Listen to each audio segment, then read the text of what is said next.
Има 4 организации в момента за оползотворяване от технологични отпадъци. 3 от тях вдигат много сериозно екотаксите с между 800 и 1000%. Това ще увеличи цените на пералните, цените на ютиите, цените на сешуарите, на микровълновете, на всичко с доста сериозна сума. Ще напъмпа и инфлацията включително. Това е тема, за която много срамежливо не се говори, тъй като на 3 от тези 4 организации е сменена собствеността. И зад новите собственици стои небезизвестният Таки.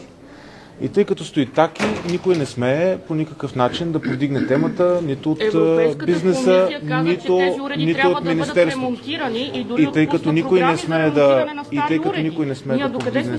Извинайте, може ли да не ме прекъсвате? Да, питам ви, защото Европейската комисия миналата година заяви, че уредите трябва да бъдат ремонтирани, да се използват. Принуждавате ме да кажа, че Таки е свързан с Пеевски сега. Аз ви принуждавам, че извинете, оставете ме да говоря, ще ви говоря на всички въпроси. Просто, ако може да ме оставите да говоря. Европейската комисия, просто си правите пиар и сте си харесали това име Таки. Това е.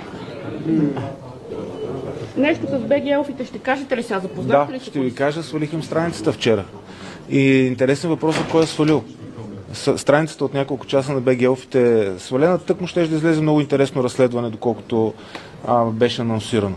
Но да довършим за екотаксите, и това е истински проблем, тъй като това ще генерира огромен скок в цените. Например, един бойлер ще скочи между 40 и 70 лева. Това е много сериозен скок. Скачат много и фотоволтаичните панели точно тогава, когато има бум. И точно тогава, когато домакинствата трябва да получат фотоволтаични панели, те няма да могат да инвестират в това. Сега ние какво ще направим? Първо ще искаме изслушване на министъра, ще пуснем въпроси до него, КЗК вече е сезирана, това нещо трябва да бъде прекратено. Не може точно преди влизането в еврозоната, точно тогава, когато трябва да стегнем коланите и да внимаваме за спекула, в България да се случва точно обратното, да се вдигат рязко цените. Освен това няма аргумент за това нещо. Ще посъветвам и журналистите да направят едно разследване, стои ли Таки за всичките тези фирми, тъй като това име хората не обичат да го споменават в България, защото това е опасен човек, но не можем да оставим страната в ръцете на няколко мутри. Ако имате други въпроси? Мирчев, президентът Румен Радев е дал едно интервю за CNN, отново свързано с еврозоната и референдума.